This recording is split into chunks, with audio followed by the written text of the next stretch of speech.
누가복음 17장 1절부터 4절 함께 봉독합니다.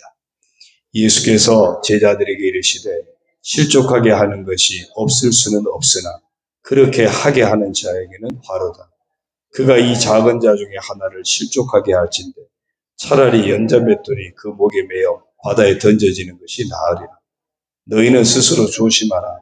만일 내 형제가 죄를 범하거든 경고하고 회개하거든 용서하라. 만일 하루에 7번이라도 네게 죄를 짓고 7번 내게 돌아와 내가 회개하노라 하거든 너는 용서하라 하시더라. 아멘. 할렐루야. 오늘 주님과 함께 하시는 복된 하루가 되시길 주님의 이름으로 축원합니다. 오늘 정체성 선포 말씀은 출애굽기 20장에 보면 십계명이 나옵니다. 십계명이 마치 우리를 얽으면은 족쇄처럼 여겨질 수도 있습니다. 오히려 반대입니다. 하나님의 백성에게 하나님의 백성답게 살아서 하나님의 복을 받게 하시려고 주신 선물입니다. 그래서 예수 믿는 우리가 십계명의 말씀을 받았다는 자체가 축복임을 알아야 됩니다. 그래서 오늘도 우리가 선포했으면 좋겠습니다. 같이 따라하겠습니다. 나는 십계명의 말씀을 받은 사람이다. 이 말씀이 축복이 되길 소원합니다. 여러분 모두는 십계명의 말씀을 받은 복된 사람인 줄로 믿습니다. 오늘 먼저 임원으로서 지켜내야 될 소중한 관계에 대해서 먼저 좀 살펴보겠습니다. 우리가 많은 관계들을 맺고 있는데 임원으로서 신실하기 위해서 우리가 지켜내야 될 소중한 관계들, 첫 번째는 하나님과의 관계입니다. 정말 가장 중요한 관계입니다. 어쩌면 이 문제만 해결되면 모든 관계를 다 건강하게 풀어갈 수 있습니다. 확인할 수 있는 방법은 다른 거 아닙니다. 예배가 기쁨과 감사로 드리는 건지 아니면 어떤 의무가 되고 사역이 되고 하는지 그 차이입니다. 날마다 십자가 은혜를 생각하면서 하나님의 그 사랑을 고백하면서 기쁨과 감사로 예배할 수 있다면 하나님과의 관계가 살아있다면 그러면 다른 모든 관계는 따라서 풀려지게 되어 있습니다. 그래서 이어지는 두 번째는 교회와의 관계입니다. 교회가 축복의 통로가 되어져야 됩니다. 그러기 위해서 서로 어떤 섬김을 통해서 교회 생활의 기쁨을 지켜낼 수 있어야 됩니다. 세 번째는 교역자와의 관계입니다. 교역자가 목회 활동을 기쁨을 할 수 있도록 순종하고 협력하고 후원자가 되어지는, 그래서 그 관계가 잘 열려져야 여전히 축복의 통로가 열려지게 됩니다. 네 번째는 교우와의 관계입니다. 초대교회는 사랑의 공동체였습니다. 마음을 나누고 물질을 나누고 심지어는 생활까지 함께 나누는 그런 공동체의 기쁨이 살아있는 그것이 초대교회입니다. 각자 자신에게 맡겨진 십자가를 짐으로 서로에게 힘이 되는 관계, 그래서 교우 관계를 지켜냈습니다. 다섯 번째는 이웃과의 관계입니다. 예수님은 우리만이 아니라 모든 사람을 위한 대속물이 되셨어요. 그러므로 우리가 이웃을 사랑하고 섬기는 기쁨을 누릴 수 있어야 됩니다. 사실 이 다섯 가지 관계는 우리에게 소중한 축복의 통로입니다. 어느 것 하나 막히면 축복의 통로가 녹슬게 되는 겁니다. 이 관계를 잘 지켜서 정말 임원으로서 사명도 잘 감당하고 축복의 통로도 놓치지 않는 그런 우리 모두가 되기를 주님의 이름으로 부탁을 드립니다. 이제 오늘 말씀을 봅니다. 오늘 말씀의 제목은 실족하지 마십시오입니다. 여러분은 어떤 교회를 다니고 싶으십니까? 많은 사람들이 교회는 이래야 한다 저래야 한다, 교회에 대한 기대를 이야기합니다. 그 중에서 가장 많이 이야기하는 것, 사랑이 넘치는 교회를 다니고 싶다고 이야기합니다. 그런데 아이러니하게도 사랑이 넘치는 교회를 세워가려는 노력은 잘 하지 않는다는 점입니다. 사랑이 넘치는 교회는 다니고 싶은데, 사랑은 받고 싶은데 정작 사랑이 넘치는 교회로 만들어가는 노력은 내가 잘 하지 않는다는 겁니다. 목회를 하면서 교회가 사랑이 없다는 이야기를 많이 듣습니다.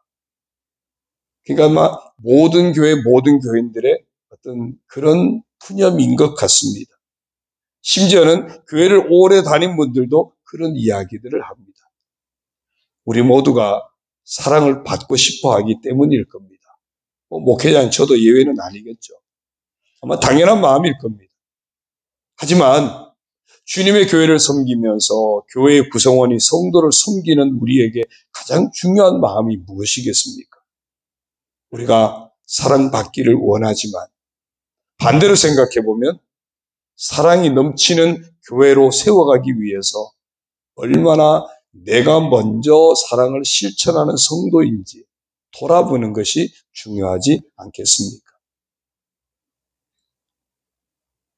사랑이 없다고 말하는 그분 눈에 사랑이 없게 보였으면 그분에게 사랑하라는 하나님의 신호입니다.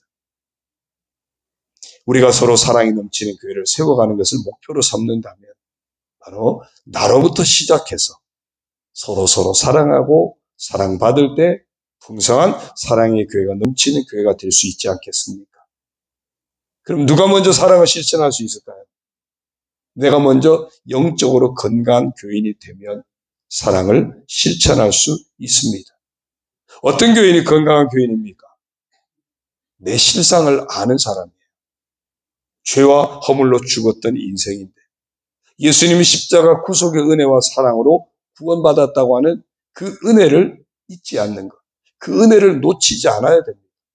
나는 아무 공로 없는데 예수님의 공로로 은혜를 받았다는 사실을 잊지 않고 신앙생활을 할 때 우리는 겸손할 수밖에 없습니다.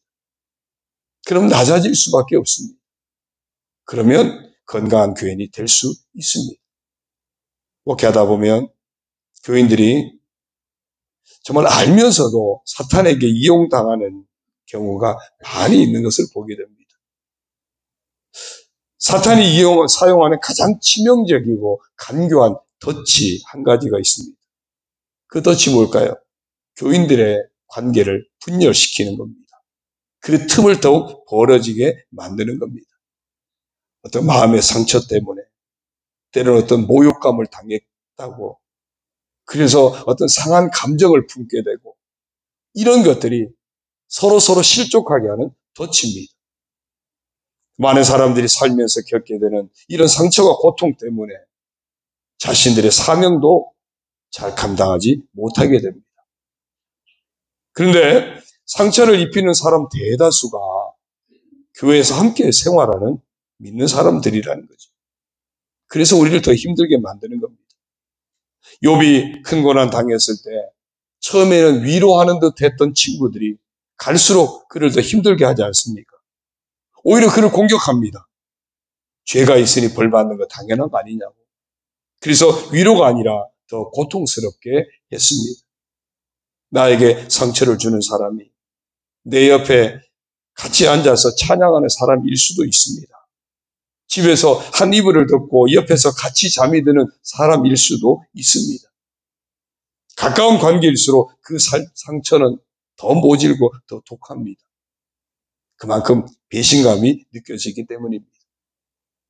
구약의 역사를 보아도 요셉의 형들은 가장 가까운 동생을 죽음의 자리까지 내던져 버리지 않습니까? 먼 관계는요, 상처를 줄 일도 받을 일도 사실 희박합니다. 오히려 가까운 관계, 늘 보는 관계가 상처를 주고받을 가능성이 많습니다. 그런 분들이 있어요. 교회가 사랑이 없다고, 상처받았다고. 그래서 사랑이 많아 보이는 교회로 옮겨갑니다. 근데 거기 가보니까 똑같은 거예요. 그러니까 상처받는 사람은 어디 가도 상처를 받아요. 사랑이 없다고 푸념하는 사람은 어디 가도 그 푸념합니다. 왜요? 내가 사랑을 하지 않기 때문입니다. 그래서 이런 말이 있습니다. 내가 마음을 주는 사람들이 내게 상처를 입힐 수 있다. 그러니까 여러분, 마음을 주지 말아야 될까요? 그게 아니에요. 왜 그럴까요? 우리는 그런 사람에게 더 많은 것을 기대하기 때문입니다. 초신자 입장에서 볼 때 교회 안에 오래 믿은 분들에 대한 기대가 상대적으로 더 클 수밖에 없습니다. 여러분, 초신자에게 상처받는 사람은 거의 없어요. 대부분 오래 믿은 분들에 의해서 상처를 받습니다. 그리고 실족합니다. 더 큰 문제는 그것이 사탄의 덫인 줄 깨닫지 못한다는 겁니다. 사탄의 덫인 줄 깨닫지 못하니까 사람에게 초점이 맞추어집니다. 원망과 분노에서 헤어나지 못하게 됩니다. 예수님은 우리가 이 세상에 살면서 실족하지 않고 살 수 없다고 말씀합니다. 그럼에도 대부분의 성도들이 막상 이런 일을 겪게 되면 충격을 받고 당황합니다. 자신만이 이런 부당한 대우를 받았다고, 자신에게 왜 이런 상처를 주느냐고 정말 속상해합니다. 근데요, 그러면 그럴수록 자신을 더 상처받기 쉬운 상태로 만들어 간다는 사실을 알아야 됩니다. 그 뿌리가 마음에까지 이르러서 아예 깊은 상처로 남게 된다는 겁니다. 그러므로 우리는 이런 시험에 대비하기 위해서 무장해야 됩니다. 어떻게 대처하느냐에 따라서 건강한 신앙생활이 되느냐, 아니면 병에 자주 걸리는 신앙생활이 되느냐가 결정되기 때문입니다. 누가 사탄의 함정에 빠집니까? 오늘 본문 누가복음 17장 1절에서 예수께서 제자들에게 이르시되 실족하게 하는 것이 없을 수는 없으나 그렇게 하게 하는 자에게 화로다 그랬습니다. 여기서 실족하게 한다 그랬죠. 실족하게 한다는 이 말은 누군가가 다니는 길에 올무를 놓는다, 그런 의미예요. 신약 성경에서 이 단어는 굉장히 많이 사용되고요. 원수가 사용하는 올무로도 묘사됩니다. 다시 말하면 실족하는 것은 뭐냐면 내가 가는 인생길에 사탄이 올무를 놓아둔 것이고, 실족했다는 이야기는 그 사탄이 놓은 올무, 그 덫에 걸렸다는 이야기입니다. 사탄이 사람을 포로로 잡는 데 쓰는 도구가 바로 이 실족이라고 하는 덫입니다. 디모데후서 2장 24절 이하에 보면은 바울이 그런 권면을 합니다. 다투는 사람은 마귀의 올무에 갇혀 마귀의 뜻에 따라 움직이는 포로가 된다고 그랬어요. 문제는 자기가 마귀의 올무에 사로잡혀 있다는 것을 모른다는 데 있다는 겁니다. 그래서 바울은 디모데에게 그런 사람들을 깨어나게 해서 마귀의 올무에서 벗어나게 하고 하나님께 사로잡히게 해야 한다고 권면했습니다. 왜 이렇게 실족할까요? 두 종류일 겁니다. 실제로 누군가에게 부당하게 취급을 받아서 정말 상처를 받을 만한 일이 있어서 그런 경우가 있어요. 안타까운 일이죠. 근데 가끔은요,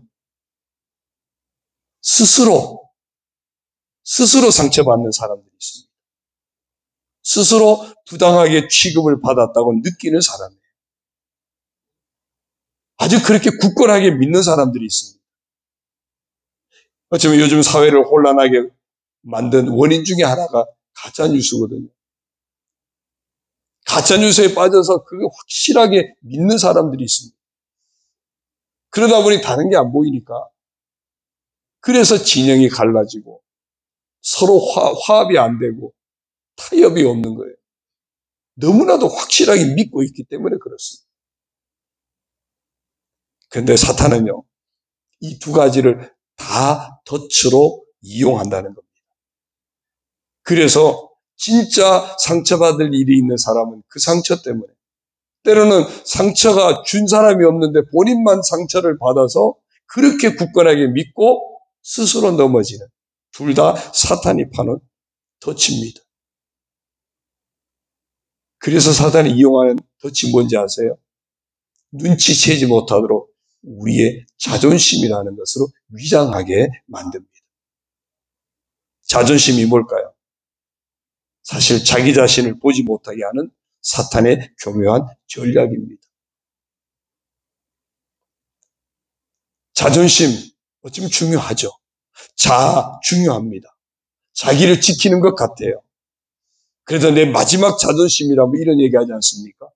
근데 실상은 자기 스스로를 희생양으로 여기도록 만들 수도 있다는 사실, 사단의 이용거리가 될 수도 있다는 사실을 우리가 알아야 됩니다. 나는 부당한 취급을 당했어.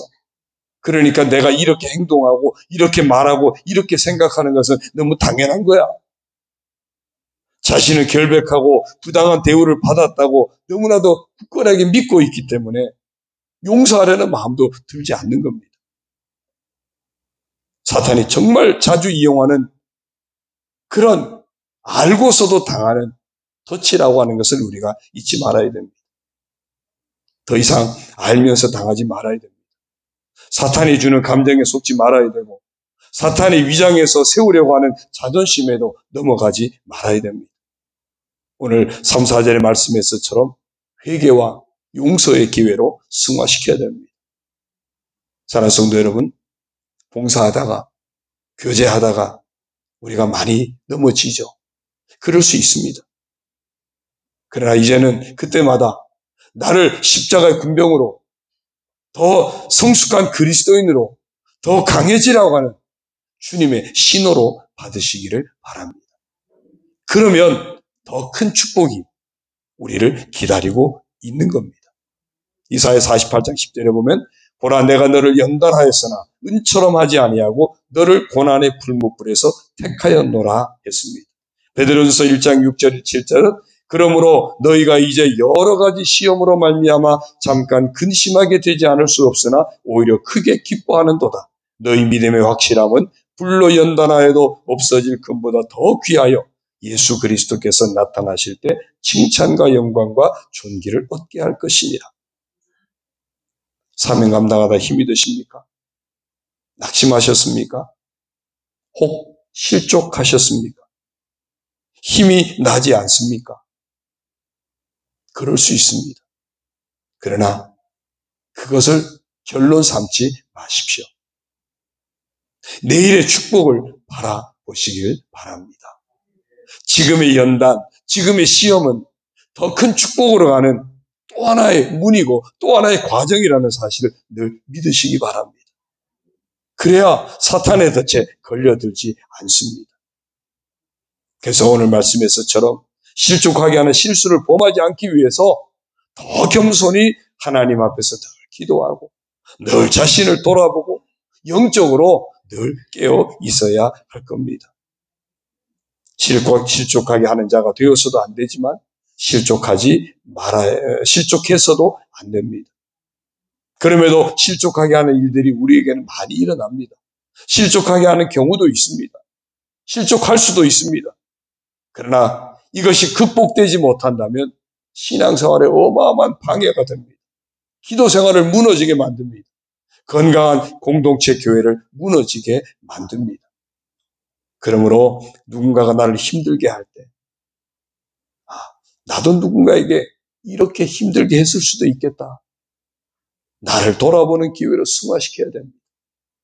그래서 오히려 회개의 기회로 승화시켜야 됩니다. 억울함에 붙들려 있을 것이 아니라 나도 누군가에게 이런 억울함을 주었을 수도 있겠다. 그래서 나를 돌아보면서 회개의 기회로 승화시킨다면 하나님께서 내게 새로운 은혜를 부어주시는 겁니다.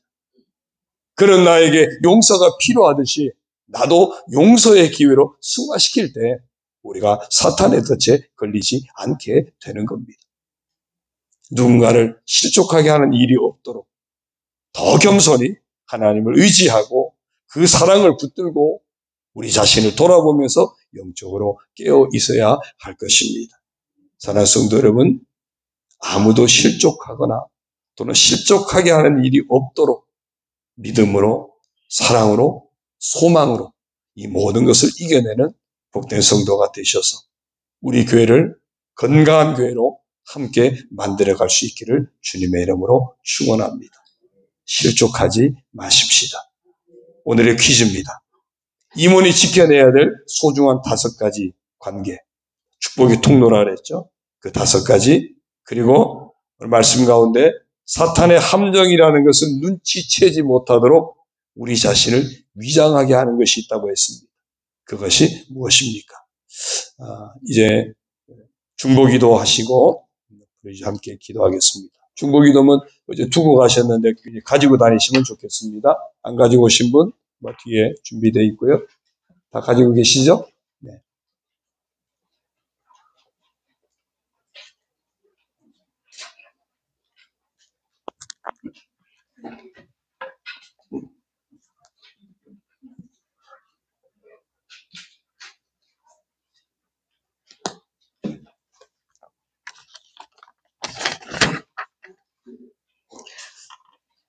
함께 기도합니다.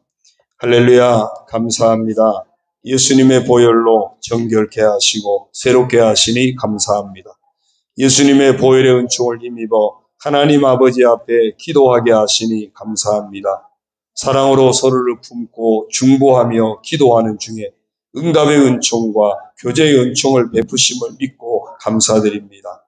교회를 위해 기도합니다. 우리 교회가 언제나 여호와를 기뻐하는 신실한 교회가 되게 하시되 오직 주님의 은혜 안에서 믿음으로 나아가게 하시고 감사로 채워가게 하시며 선한 일을 마음껏 감당하는 교회가 되게 하옵소서. 생명 주시는 전능하신 하나님의 역사하심을 믿음으로 선포하며 말씀대로 이루실 것을 믿음으로 선포하는 교회가 되어 예비하신 하나님의 은혜로 충만한 교회가 되게 하옵소서. 세상이 어둡고 혼란하기에 더욱 깨어 복음의 빛을 비추며 하나님의 영광을 나타내는 교회가 되게 하옵소서. 성령의 역사하심을 힘입어 예배와 말씀과 기도 중심의 교회, 사랑으로 서로 격려하고 교제하고 돌보는 돌봄 중심의 교회, 복음의 증인되어 영혼 구원의 사명을 감당하는 증인 중심의 교회가 되게 하옵소서. 모든 사명자들이 마음을 모아 주님의 피로 값주고 사신 교회를 건강하고 행복하며 아름답고 복된 교회로 함께 세워가는 사명을 잘 감당하게 하옵소서.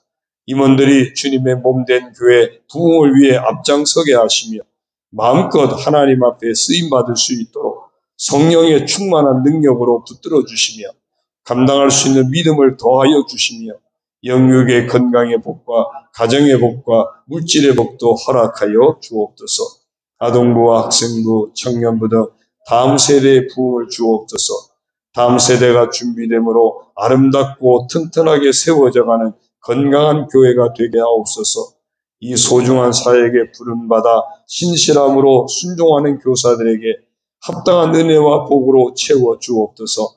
사명감을 가지고 기쁨과 감사로 감당하게 하시며 이 귀한 교사들을 통해 교회학교가 더욱 성장하게 하옵소서. 각 부서와 속회와 남녀 선교회, 찬양대와 찬양단 등 기관들의 활성화와 활발한 사역이 이루어지게 하시며 이끌어가는 사역자들에게도 크신 은총으로 축복하여 주옵소서. 매월 전도의 날, 반찬 나눔 선교, 개별 전도 등 영혼 구원을 위한 다양한 전도 사역에 복을 내려 주셔서 이 땅의 복음화에 귀하게 쓰임받게 하여 주옵소서. 낙심자들과 잃어버린 영혼들을 적극적으로 품고 사랑으로 돌보며 기도하게 하셔서 다시금 귀한 영혼들의 믿음이 회복되고 함께 예배하는 복된 사람들로 세워지게 하여 주옵소서. 전도를 위한 헌신자들이 나오게 하시고 예비된 영혼들을 만나게 하시며 품고 있는 대신자들이 주께 나와 구원받는 놀라운 역사를 허락하여 주옵소서. 영혼 구원을 가로막는 어둠의 세력들을 그리스도의 보혈의 능력으로 결박하여 주시고 묶여있는 영혼들을 풀어 자유하게 하시며 구원의 복을 받게 하옵소서. 마지막 시대임을 기억하고 늘 깨어 시대적인 사명을 감당하는 능력 있는 교회, 신실한 그리스도인이 되게 하옵소서. 선교지와 사역자들을 위해 기도합니다. 우리 교회가 선교하는 방주교회 최다웅 목사님, 남해 고현교회 양재원 전도사님, 하동제일교회 박요한 목사님, 열린교회 이호일 목사님, 한련홍학교회 이태훈 목사님, 충무은혜교회 김순덕 목사님, 한소망교회 심상원 목사님, 사천보문교회 백대현 목사님, 평택하늘교회 부한슬 목사님, 사랑의 교회 김택민 목사님을 축복하셔서 교회가 부흥되게 하시고 건강하고 행복한 사역이 되도록 복을 내려 주옵소서. 해그 이정교회 최웅무 목사님, 한국해외 선교회 장훈태 목사님, 아르메니아 선교회 박천수 선교사님, 통영연합전도위원회를 축복하셔서 아름다운 사역의 열매들이 풍성하게 맺히게 하옵소서. 교우들과 그들의 가정을 위해 기도합니다. 모든 교우들이 예수님 모시고 살아가는 신앙생활의 은혜와 복을 놓치지 않게 하옵소서. 모든 교우들의 삶과 그들의 가정을 지켜주셔서 복되고 평안하게 하시며 믿음으로 승리하게 하시고 신앙의 명문 가정을 이루게 하옵소서. 아직 믿지 않는 가족들도 다 예수님 만나 구원받는 복된 가정 이루게 하여 주옵소서. 자녀들의 삶이 신앙 안에서 아름답게 세워지게 하시며 자녀들의 학업이나 취업 등 나아갈 인생길을 복된 길로 인도하여 주옵소서. 모든 교우들의 영육에 건강의 복을 주옵소서. 특별히 병마와 싸우는 성도들에게 치유의 은총을 허락하여 주옵소서. 교우들의 직장이나 사업 등 모든 생업이 형통하고 번성하게 하시며 평안하여 든든히 서가도록 축복하여 주옵소서.